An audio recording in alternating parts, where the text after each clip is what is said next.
హామీలను ఇప్పింది ఈ ప్రభుత్వం కాదా అని నేను అడుగుతున్నా. ఇన్ని రకాలుగా రైతులను, మహిళల్ని, విద్యార్థులను, నిరుద్యోగులను, ఉద్యమకారులను, బలహీన వర్గాలను, దళిత వర్గీకరణతో పాటు ప్రతి సమస్యను పరిష్కరించుకుంటా 18 నెలల్లో మనం ముందుకు వెళ్తుంటే 10 ఏళ్ళు రాష్ట్రాన్ని దోసుకున్నాడు. ఇవాళ నువ్వు దిగిపో అని అంటుండు. మిత్రులారా, మీరు ఆలోచన చెయ్యండి. నాకేం లేదు కోరికలు. ఆయనను పట్టుబట్టాలనుకున్నా, పట్టుబట్టినా, పని బట్టినా, పడగొట్టడమే కాదు ఆ కుర్చీలో కూర్చున్నా. జీవితంలో నా లక్ష్యాన్ని నేను నెరవేర్చుకున్నా.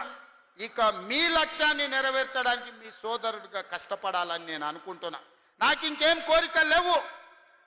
నన్ను ఇబ్బంది పెట్టినోని, నన్ను జైలు పెట్టినోని ఖచ్చితంగా జైలు నుంచి బయటకు వచ్చిన రోజు ఒక మాట చెప్పిన, తొడగొట్టి చెప్పిన, నిన్ను పడగొట్టే వరకు కళ్ళు ముయ్యను అని చెప్పి పడగొట్టి చూపించిన. ఇవాళ మీ అందరికీ నా విజ్ఞప్తి ఒక్కటే, 10 ఏళ్ళు ఆశీర్వదించండి.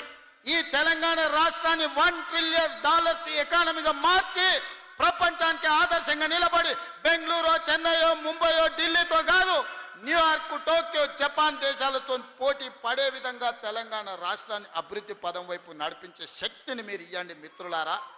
మీరిచ్చే శక్తితోని మూసీ నది ప్రక్షాళన చేస్తా, రీజనల్ రింగ్ రోడ్డు నిర్మిస్తా, భారత్ ఫ్యూచర్ సిటీని ప్రపంచానికి ఒక గొప్ప నగరంగా అందిస్తా. ఈ రోజు బలహీన వర్గాల పిల్లలు డాక్టర్లు, లాయర్లు, ఇంజనీర్లుగా, ఐఏఎస్లు, ఐపీఎస్లుగా రాణించి ఈ దేశ పునర్నిర్మాణంలోనే మీరు భాగస్వాములుగా ఉండాలి, మీకు బాధ్యత ఉండాలి అనే విధంగా తీర్చిదిద్దే విధంగా నేను ప్రయత్నం చేస్తాం మిత్రులారా. అందుకే ఇవాళ మిమ్మల్ని అందరిని అడగదలుచుకున్నాం. లక్ష్మీ నరసింహస్వామి కాళ్ళ దగ్గర ఈరోజు మనందరం కూర్చున్నాం. ఆ స్వామి సాక్షిగా అభివృద్ధి చేసే శక్తిని ఇవ్వండి. ఈ తెలంగాణ రాష్ట్రాన్ని, ఆగమైన తెలంగాణను మనం పునర్నిర్మించుకుందాం. ఇవాళ ఒక్క నోటీస్ ఇస్తేనే ఆయన ఆగమాగం అవుతున్నాడు. నెలల కొద్ది జైళ్ళల్లో గడిపిన మేమేమనుకోవాలి? నువ్వు దేవుడువా? నువ్వు మనిషివే కదా. ఆనాడు ప్రధానమంత్రిగా పనిచేసిన పివి నరసింహారావు ఒక సెషన్స్ మేజిస్ట్రేట్ ముందర పోయి చేతులు కట్టుకొని నిలబడ్డాడు కోర్టు నోటీస్ ఇస్తే. మీకెందుకయ్యా అంత బలుపు? మీరు చేసిన తప్పులకి ఇవాళ కమిషన్ నోటీస్ ఇచ్చింది. జవాబు చెప్పాల్సింది పోయి ఎదురుదాడి మా మీద చేస్తున్నారు. నువ్వు మా మీద దాడి చేసుడు కాదు, ఇది కాళేశ్వరం కమిషనా, కాంగ్రెస్ కమిషనా అడుగుడు కాదు. నీ పార్టీలో ఉన్న దయ్యాల గురించి నీ బిడ్డనే చెప్పింది కదా. ఆ దయ్యాలు, కొద్ది దయ్యాలు ఎవడో తెలంగాణ ప్రజల్ని ఎట్లా పట్టి పీడిస్తుండ్రో ఇవాళ నీ బిడ్డ అడిగిన ప్రశ్నకు సమాధానం చెప్పమని బీఆర్ఎస్ నాయకులను అడుగుతున్నా. ఇప్పటి నుంచి అది దయ్యాల రాజ్య సమితే తప్ప అది భారత రాష్ట్ర సమితి కాదు, అది దయ్యాల పార్టీ అని మన కార్యకర్తలు ఊరూరాలు చెప్పాలి. ఎవడు కనిపించినా ఒకటే చెప్పారు, అరే దయ్యాలు వచ్చినాయి రా భయ అని. ఇంకా వాళ్ళని పేరు పెట్టి పిలువకారు ఎక్కడ కూడా. కనిపిస్తే చాలు దయ్యాలు వస్తున్నాయని ప్రజలకు చెప్పండి.